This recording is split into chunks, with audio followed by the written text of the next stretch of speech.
Welcome to the latest series. Welcome to my study bedroom. Into my office with Nejra. Yeah, that one.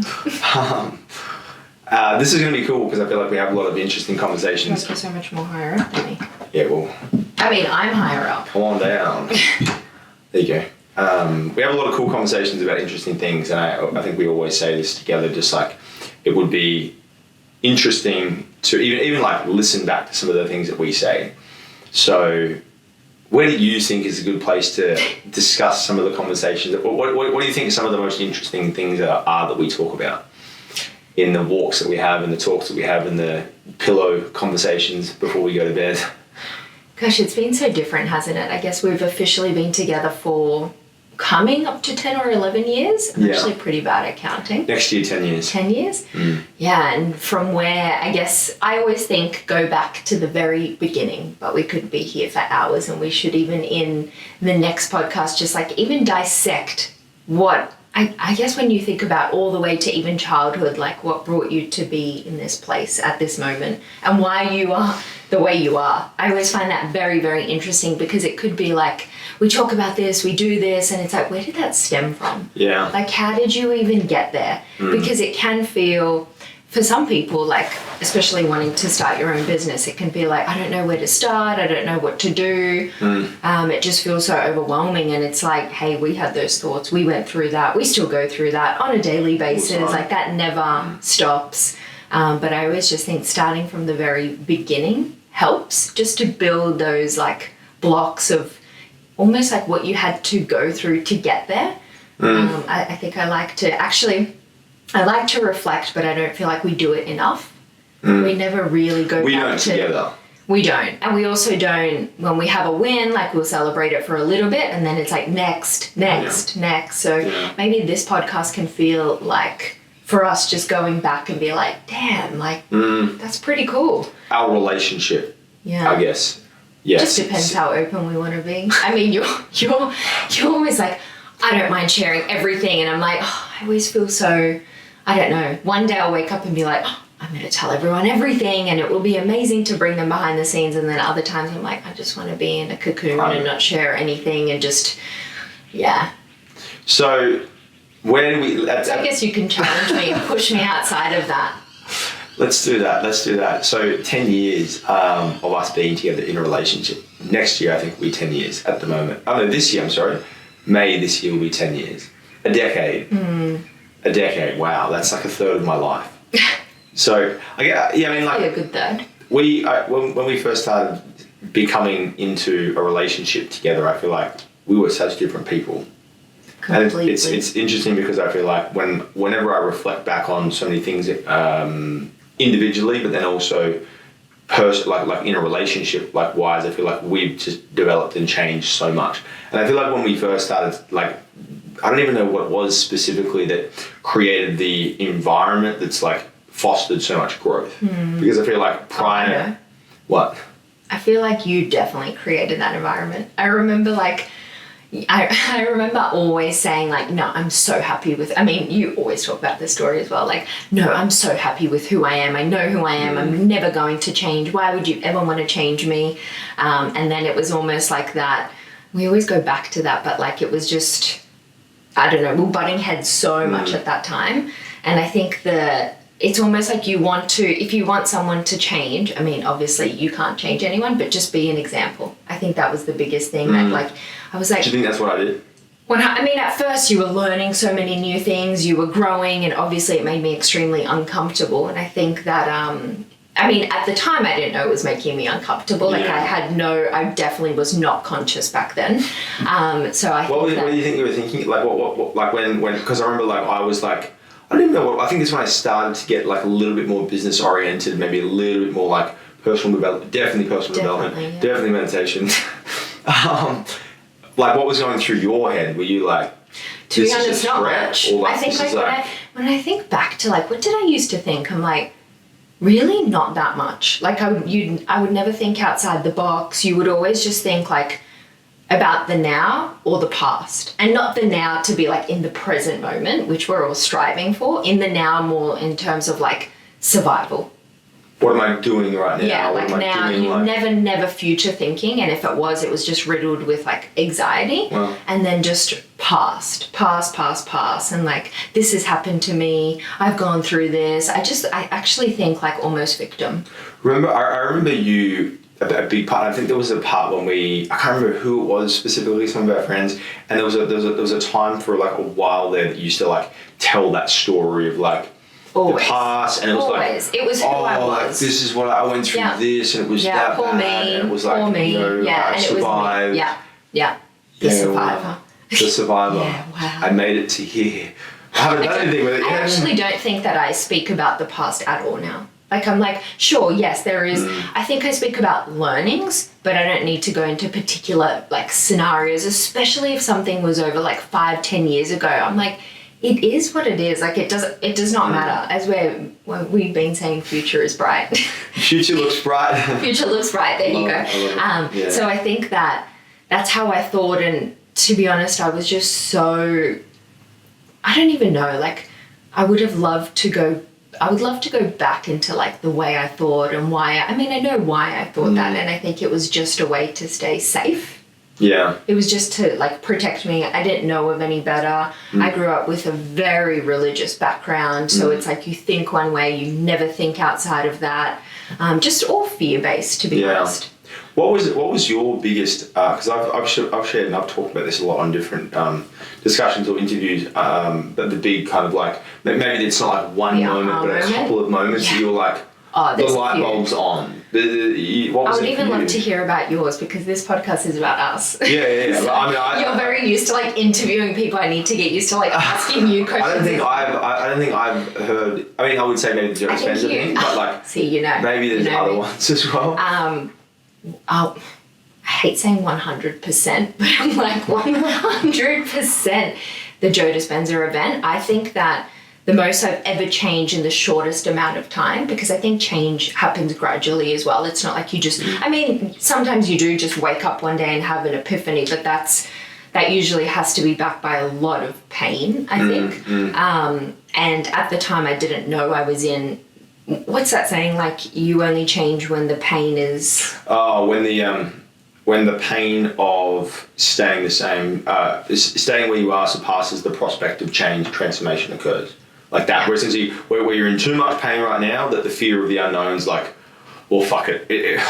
I don't even care how scary that is. I would just do anything to get out of that. Yeah. So I think that I never really thought I had that, so I had no reason to change. Like, if I had to look back, I'd be like, yeah, I was not that happy, but I was like, that's all I knew. But I think that at that Joe Dispenza event, I remember, it wasn't like you forced me to go, but it was definitely like, there's no way I'm going, there's no way. And you were like, I'm going to have any constraint that she has. I'll pay for the ticket. I will get her a foot, like anything. Everything was taken care of. Yeah, you were like, I'll take care of everything. And I know that a lot of people say, like, you can't pay for someone's personal development. They're not going to be as serious about it. And I get that. But I think, actually, I did feel like that when I got there. It was a 7-week-long retreat. 7 days. Sorry, weeks. Gosh. Imagine I that. wish it was 7 weeks. We would be, I would actually be like floating in the air. Probably learn how to fly, turn into a shapeshifter, turn into a different person. No. But yes, 7 days. And I just remember we got there and we chose to be in different groups. Most couples, I feel like, or whoever you come with, like, you remain in the group.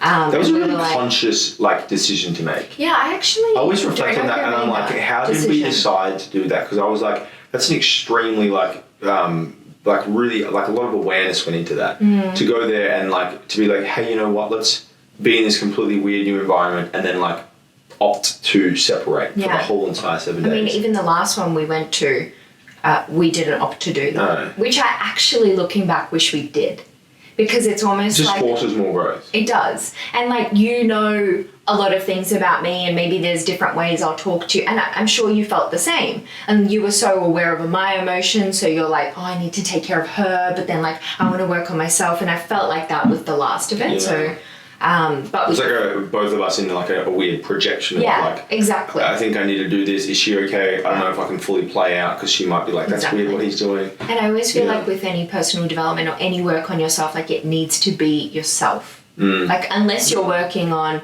maybe going like to someone on your relationship, like a therapist, and that's different. But when working on self, I truly believe like self should be by themselves.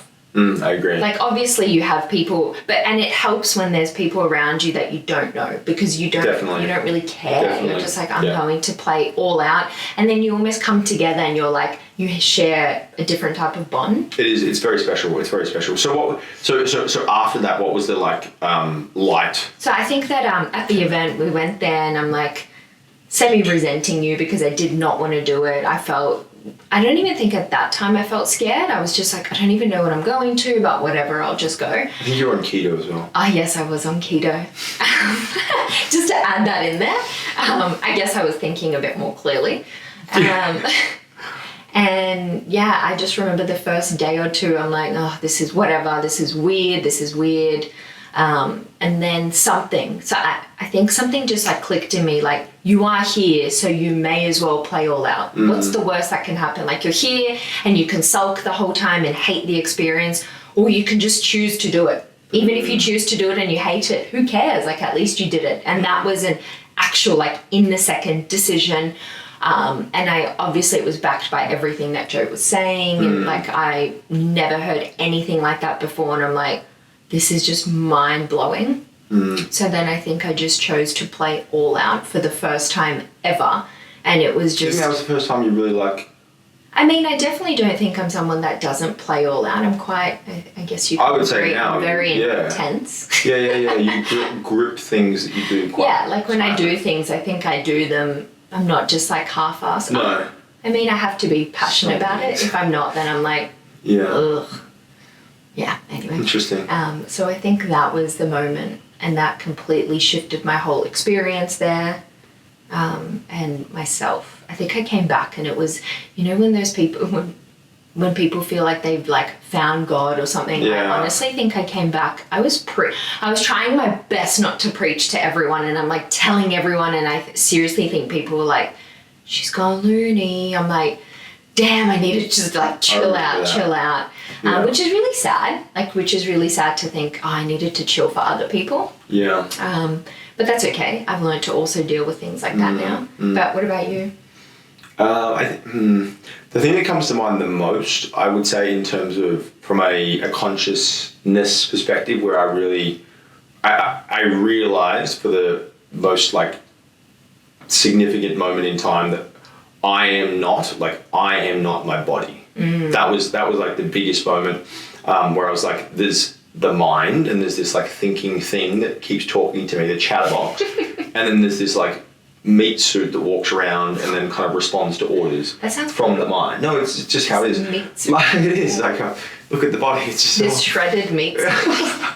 Right. And so I was like, I remember it was when I was like learning the PDR or paint the stent removal, and I remember walking to go and get some lunch. Walked up to like the Woolworths up the road in Maruka, and then I was like walking back down, and I think at the time I was listening to, because when I was doing that job, I remember, so when I was I probably want to say 11, my dad let those people come and live on our lawn on their tent, Howard and Mr. Timmerman, the Timmerman family, right? And some weeks later, Howard, which was the older kid, he came back, and he went and lived in the city for a while, and then he was like, he came back as if like he was like all this mature. I think he was like smoking weed and he was doing all, and I was like, wow, this guy like seems really weird. And he's like, yeah, I'm doing all this like stuff, like I'm reading these books, and he's like, I'm working on this like on my personal power. And I was like, interesting. And I was like, that seems really weird. Like, why would you be telling me that stuff? Like, you seem like you're a little bit cuckoo. And then something weird happened where I was in this shed and I was like working on the tools. I was learning that skill of like the PDR, and you're in a dark shed. You have nothing around you, all in your thoughts all day, and you can only listen to so much music before you kind of like, your brain's like, I need some other stimulation. And I remember just sitting there and I was like, personal, and it just somehow came back into my mind, this like personal power. And I only had SoundCloud at the time, and I remember being like, I'm just going to, I don't even know who or what personal power means or what that whole term, but I went to SoundCloud and I searched personal power, and Tony Robbins tapes came up, and it was like the personal power series. And I remember I was like, what is Tony Robbins? And I started listening to this guy, Tony Robbins, and I was like, this big booming voice, started talking about like your physiology, how you walk around. And I remember like some specific things where he was like, now when you're walking around, walk with your shoulders back. Imagine you have a cape. I'm like listening to it right now myself. And I remember him being like, you know, walk around as if you have a cape on your back. And I remember walking around this like dark little shed being like, breathing bigger, talking bigger, so much energy. And I was like, wow, this feels really good. Like this personal power thing.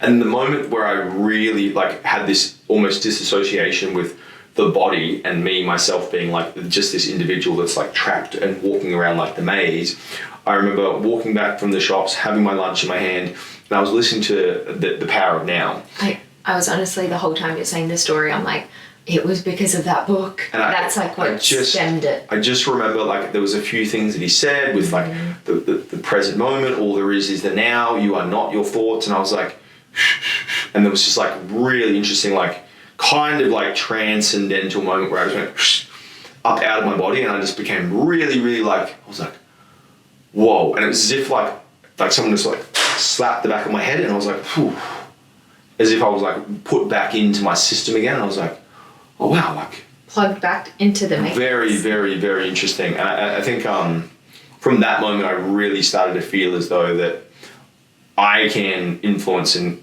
create things in my life. And I'm not just a pawn, and I'm not just like a puppet and a leaf flowing in the breeze. You know what I mean? Like I can shape and create with my mind and my body and my shoulders back and my cape on my shoulders. Like I can do these things. So I think for me that was a very, very significant moment that really created a lot of like, you can create your own life. You can create your own, you can change how you feel. Like even that small little bit of control where I was like, hey, you don't need to feel shit. Yeah. And I remember having a conversation with my dad about it, and I was like, have you listened to Tony Robbins?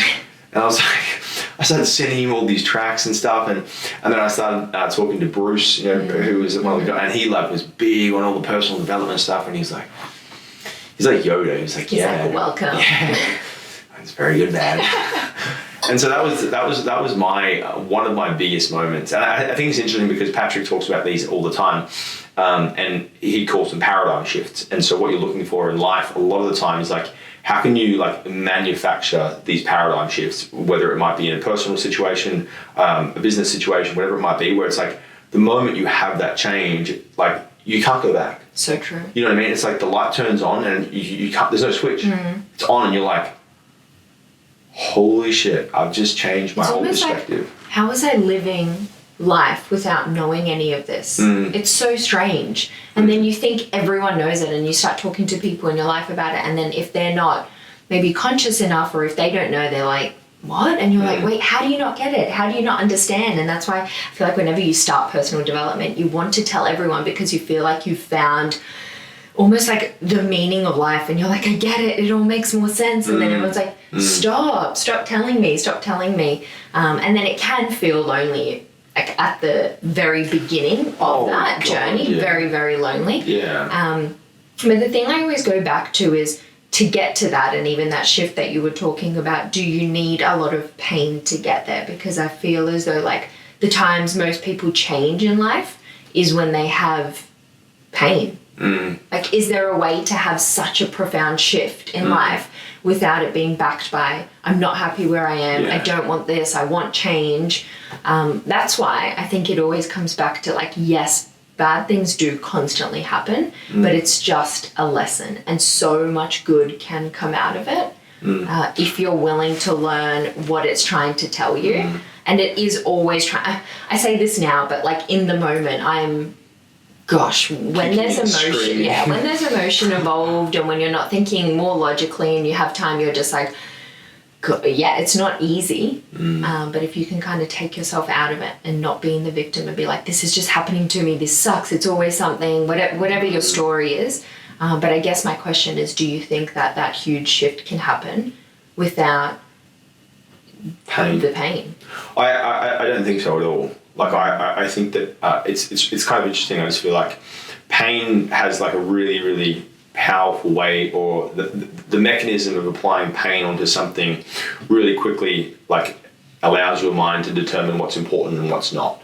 And so usually if you're like in a maybe somewhat comfortable position, or you're feeling like okay about yourself, or you're not really like struggling too much, like you have so many options, you have so many opportunities, your emotions are stable, you can do these things, your desire is like, I want some of this, I want some of this. But then if you're in like an extreme situation where you're like, maybe you're really financially struggling and you're like, I can't even think beyond next fucking week. Like I'm terrified about paying the bills. I guess like you have to take action, immediate action. It puts immediate kind of clarity around like, this is very urgent. Yeah.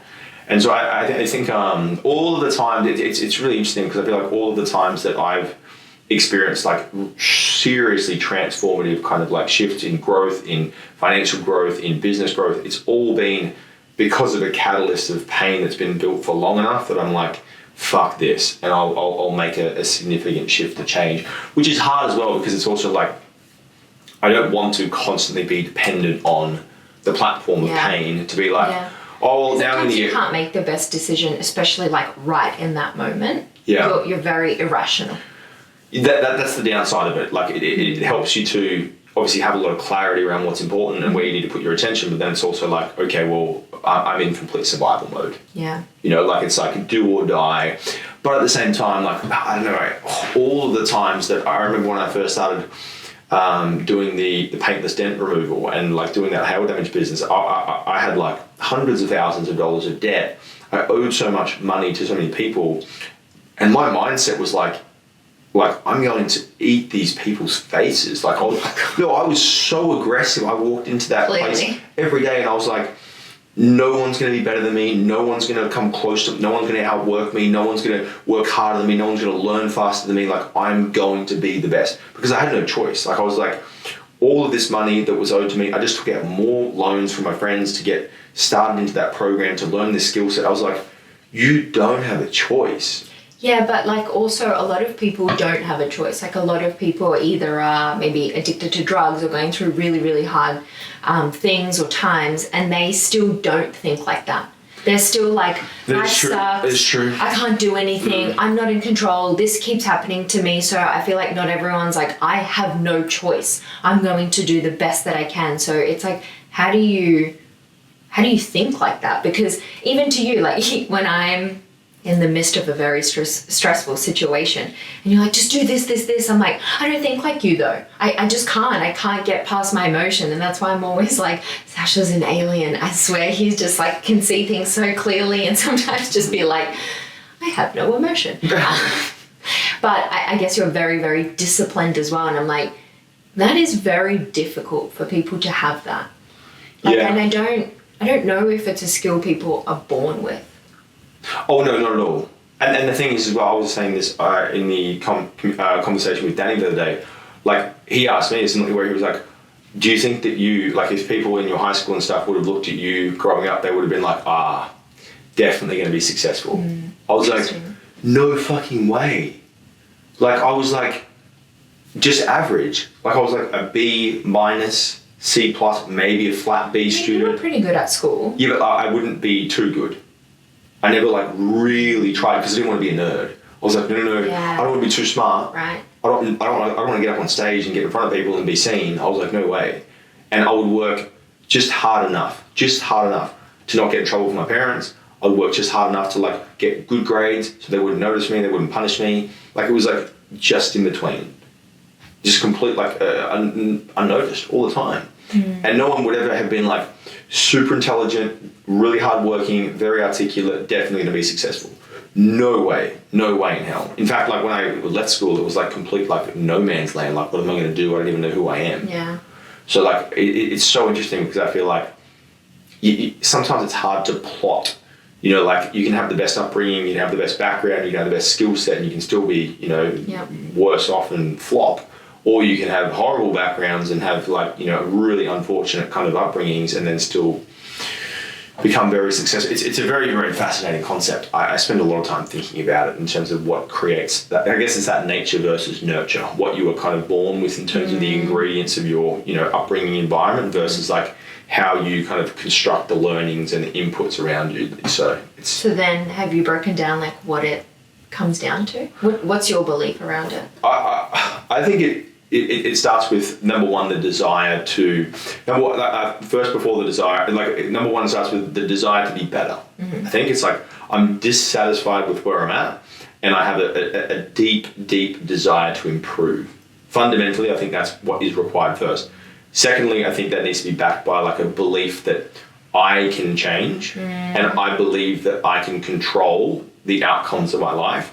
And also I believe that I can learn new skills in terms of my current situation is not fixed. I think that's, without that, in terms of Carol Dweck, actually, in that book I gave you, Mindset, she talks about it. And it's like people who believe that their future is fixed and that their self in terms of personality skill set is fixed, they don't do anything to change it, right? It's like there's terminology of like internal locus of control or external locus of control. External means like, you believe that someone else externally to you controls you. Internal is, I believe I control and influence this. And they've done studies on this and they've realized that the people, even if it was not even true, even if you could not control anything, but the belief of like, I believe that I can influence my environment still creates happier, more ambitious and more successful people. And the people that have these external locuses of control, they sit there and they're like, well, the future is written. There is nothing for me here. I may as well not even try.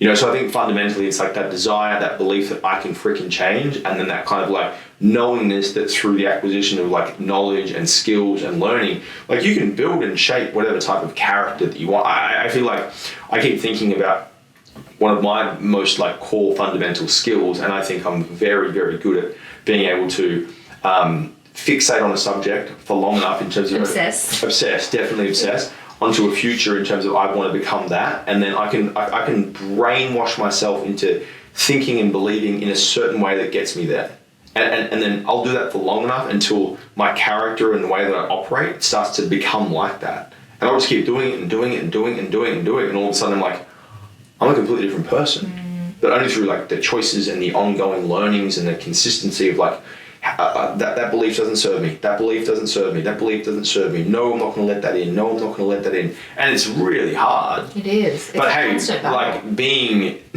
poor and feeling broken inside is even harder. Yeah. It is.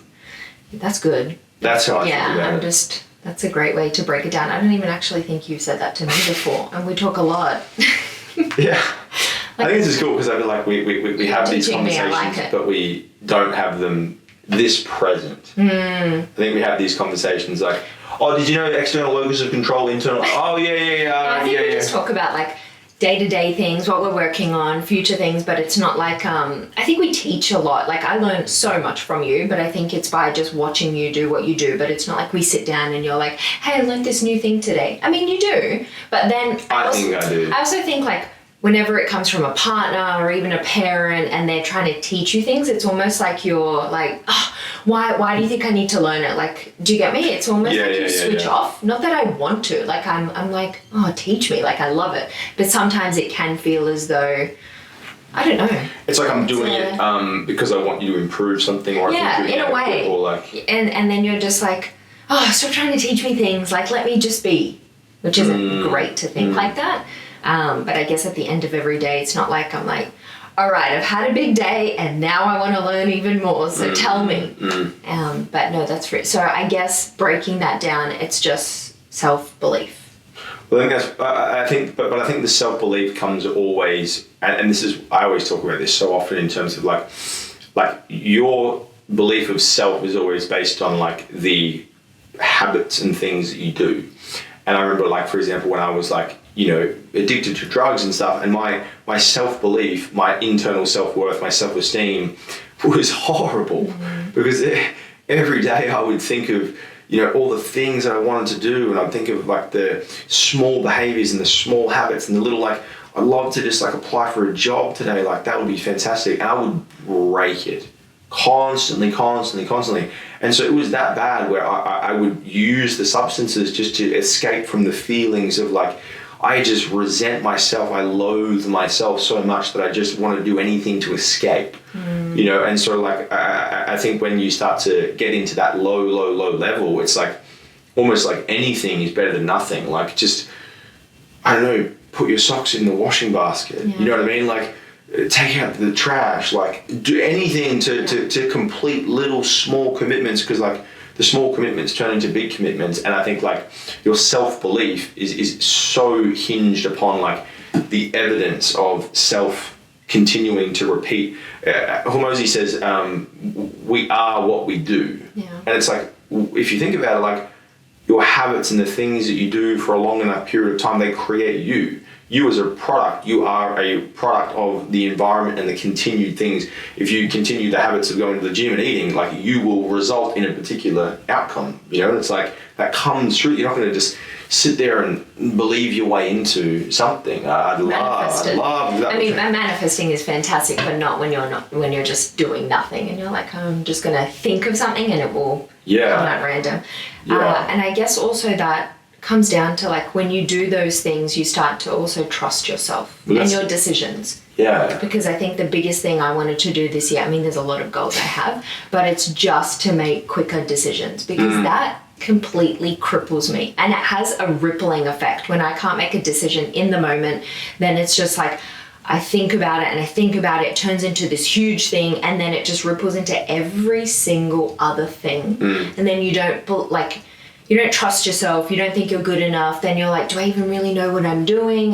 But when you take just action, just do it. Even if it's wrong, you're still going to have more belief in yourself. I think that's a huge... Well, it's like the movement, you know what I mean? Like stagnation, or just sitting there in kind of like a stagnant position. I think they've done studies on some of the Fortune 500 CEOs, and they look at the amount of information they have available to them when they're about to make decisions, and then they look at the amount of information that they generally make decisions on, and usually it's around about between like 15 to 25% of all of the available information they have access to, and then they decide. Because it's just simply because the speed that they need to actually decide, it determines the result. And so if they sat there and tried to capture all the information and bring it all in and consider it and look at it all, they would never make a decision. It would cripple not them. Just that, but the opportunity would pass, and they would lose market share. They would lose access to a talent that they were hiring. They'd lose access to an acquisition. Something would happen. So it's like, imagine sitting there, and Barack Obama says something similar. He's like, when I was like in president, if it was over 50%, I would do it. There's like the 50% rule. He was like, if I'm 51% confident, it's yes. Because like by the time that I've considered and thought and sat there and mapped it all out, like the opportunity is different, and the whole entire landscape changes. It's like, think about how fast this environment changes today. There's so much information and so many like points of data available. Can you really sit there and be like, today's a good day to do this thing? Well, damn well freaking do it. Exactly.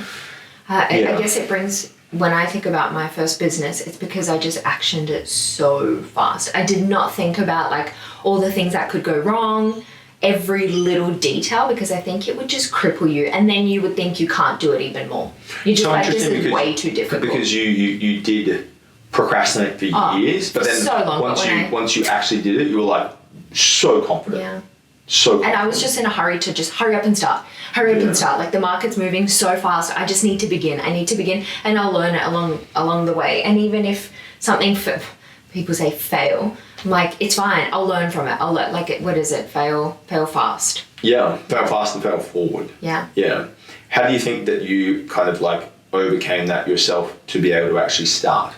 Because you were, I remember, because I was like coaching you and being like, you should do this. And coaching me? I was like, come on, you got so much more in you than just being like a dental assistant and these things. And I was like, you're so much better than that. Like, it's interesting you say that, because like, it comes back to exactly what you said. You could have said the nicest things to me, but if I don't have that belief, it does not matter if it's true or not. It's not true. I do think sometimes when other people see more in you than you see in yourself, you kind of like You know what I mean? You're like, you kind of like lift up a little, you got that cape on your back again. You know what I mean? You're kind of like, maybe there's something, like that person, like they seem like they're doing some things that seem right. I think it's also if the person's doing something that seems right. Oh, of course. Like just exactly like you. I mean, you were constantly always saying it, and thank you for that, because I feel like it is so nice to have someone actually see your true potential when you don't even. I think we were that for each other. I really, really do. Like, even when you talk back to how you used to be and the drugs, I'm like, I never saw you like that. And like, sure, there was probably things you hid from me, but I'm like, I never saw you in the light you talk about yourself. I'm like, I still thought you were extremely disciplined back then. I thought you were the nicest human, even though you were in obviously so much pain. Usually when people are in that much pain, like they want to inflict pain on others. You never ever did that. I really feel like you always wanted more. You were always a leader. Anyway, let's just praise Sasha on this. Actually, I feel like you don't get this that much from me, so you're probably like, let's always do this. Keep it going. No, but I feel like I only saw the best, and I'm sure it was vice versa, because you were always like, you could do this, you can do that, and I'm like, yeah, no, I can't. But I guess back to your question was, did you say what shifted that? Yeah, like how did you go from like procrastination to doing? Procrastination from years. It was definitely people around me were doing it, which helps. It just firms that belief definitely. That like I can. And I truly think like, gosh, it's so important who you hang around with. So important. And I think you were doing that. I was constantly exposed to environments that made me extremely uncomfortable, people that were doing big things, and then I'm like, whoa, I'm playing so small. And I knew that, I mean, I always have been quite confident, and I've had like a drive and a want to know that like, if I want something, I will get it. And not by just manifesting and not doing anything. I'm like, I will get the thing that I want. So I think I've always had that. And for years I thought about it, but it was just so unknown to me. The internet, selling things on the internet. I'm like, how is that even possible? So I think the thing that really pushed me was definitely COVID. And massive pain of like completely just not being able to work and wanting just more, so much more from life. And just because I was like, why not? Like, what's the worst that can happen? I'm doing nothing at home. That was when we were in complete lockdown. I'm like, I can choose to do nothing and have the same result for the rest of my life. Like, just, I wasn't happy in my job. I didn't get paid much. My problems were so insignificant, but it's funny. You think that they're just so big. And I'm like, do I really want like these to be, I'm always going to have problems in life. Do I want them to be this small, or do I want to solve bigger problems? And then I think that I just started, and the creativity, because it's funny, I've never thought I was creative, but when I look back at everything I've done, I'm like, so creative. Yeah, I think I am a bit creative. And then I just started to get that spark. And then when you do, especially for your first business, like that spark and drive you have, you're like, oh my God. Even thinking back to like how I was, I'm like, yeah, you're like, you would do anything. And once that starts, you see the vision come to life. And that's even before I was making sales, even before I launched. And also so many good things happened when I was starting Sashbed. So true. Like unbelievably good things. Things would happen within a day. I remember, I would love to even say some examples, because I feel like good things happen when you are on the right path. Correct. For instance, like, you know, all of the things that happen, but even sometimes we'd be like, this feels almost unbelievable. Like, started when I wanted, I think, on my website, I was working on my website, didn't launch. I'm like, Sasha, such a rookie back then. I'm like, how do you have like featured on channel 7 and channel this? And you're like, well, you need to be featured on this. How do I get that ad scene in? Gosh. And then I'm like, how do I do that? You're like, well, you need to reach out to them.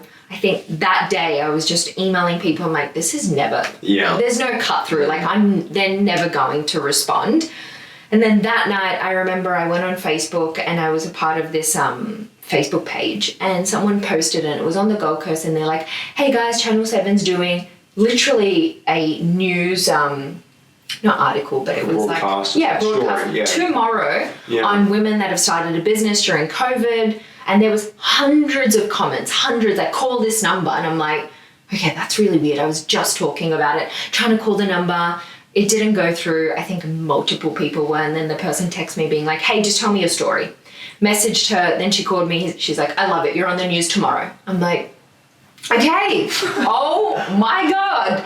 And things like that. And even the fact of with Sash beds, like I reached even how it got acquired. Yeah. And in such a short period, like 4 months after I launched, and the fact that I went and did these huge things and everyone's like, yeah, that's never going to really happen. I'm like, but it will. Yeah. Like that just belief, exactly like you said, like the belief. I truly, with Sash beds, I believed anything I thought of I would achieve. And I pretty much like almost did. Sometimes even the next day, within a week, and just thing after thing. And when you and that's when you start to get the self-belief and like you're on the right track. Not to say it was not hard. Like I don't want this to seem like, oh my God, everything was amazing for her. No, most days, like behind the scenes, everyone thought I had my shit together. You saw the behind the scenes. I would crumble, and I would be like, I don't think I could do this. I don't think I can do this. But it was just that self-belief of, I am not quitting. Yeah. Look how far I have come.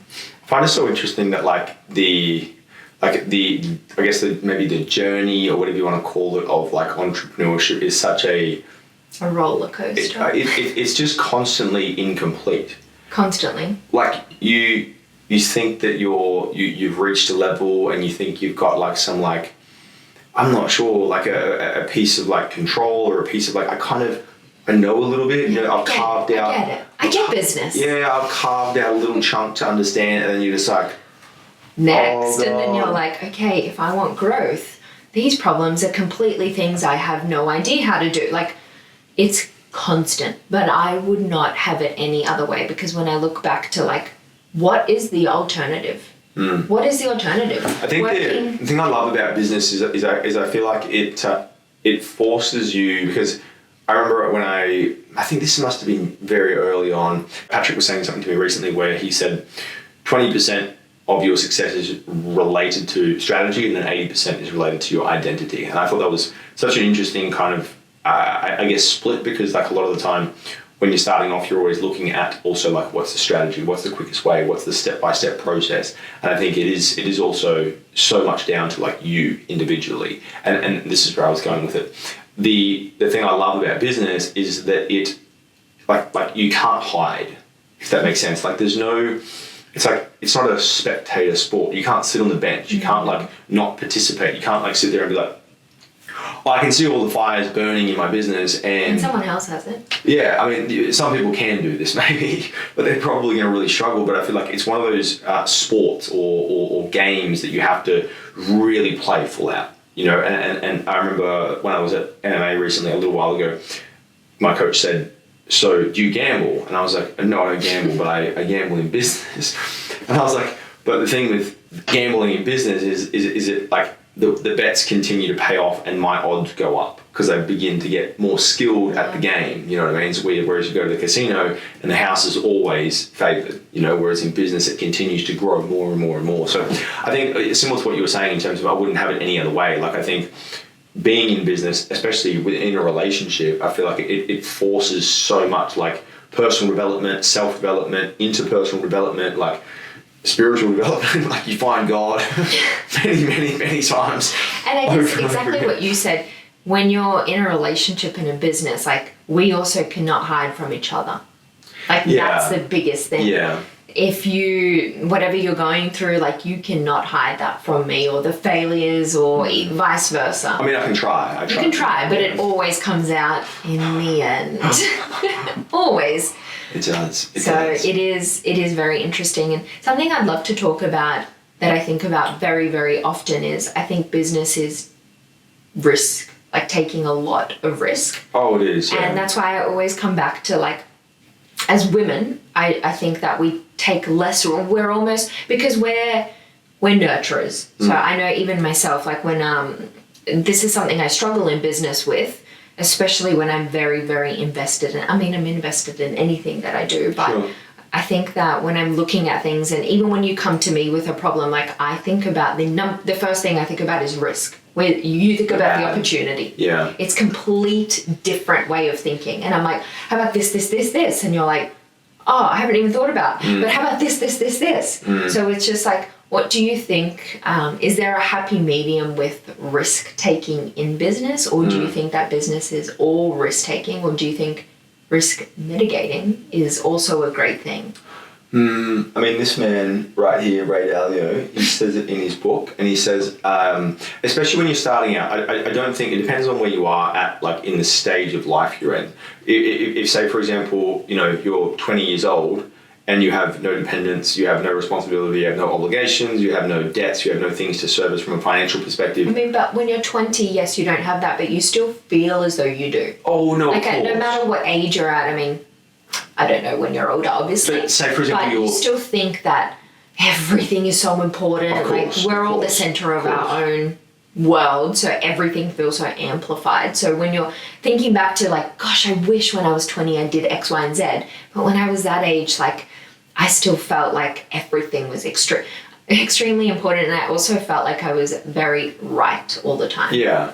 No, I don't necessarily mean the important factor. I just mean like say, for example, the risk that I took with the Jordan Belfort event and the extreme that I went to there as far as like that amount of money with that little amount of knowledge. Yeah. Like right now in the current environment, I would never do that again. Like, because like there's mortgages, there's things to do, there's a company, there's people, there's attention. Like, do you also look at that because like you see what happened there? Like maybe now if you didn't know, you still might do that. But it's just the simple fact of me being like there's so many other things that are going on that consume my time and attention and my energy and resources now that for me to think about. Say, for example, someone's like, you got this amazing opportunity, Sasha, you can bring Patrick Bet-David to Australia, it's going to cost you $1 million. I'd be like, no. Like, it's like so much of a risk, even right now. It's a distraction, right? And so like, I think similar to taking risks, I think when you're young, Ray Dalio says when you're young, and especially when you're starting out, you should fail as big and as often as possible without wiping out, without going bankrupt, without destroying yourself completely and turning yourself into a mess, but like swing for the fences over and over again, because like that's where you learn. And I remember back to like me starting out, I think the reason I used to say over and over again on these podcasts that I would say, I'd be like, the reason that I'm like learning and growing so quickly is because I have like a really high pain threshold and I can tolerate being in the crucible and suffering for so long. You know, this is probably something we can unpack more and more and more, but this has been really, really very, very... We've got to cut it short because we have someone knocking on our door. This has been a really, really interesting conversation. I feel like I've enjoyed this a lot more than I thought, and I feel like this is like a different way for us to connect. Yeah. I'm getting a lot more out of this. It's almost like our therapy. I'm literally like that show you had on your couples therapy. I'm like, is that this right now? That was such a good show. But no, thank you. I don't know how good. This feels so quick. I'm like, there's still so much more I was to like, unpack. how was that even an hour? We'll continue. I don't even think that was an hour. I don't think so. Time flies when you're having fun. Right.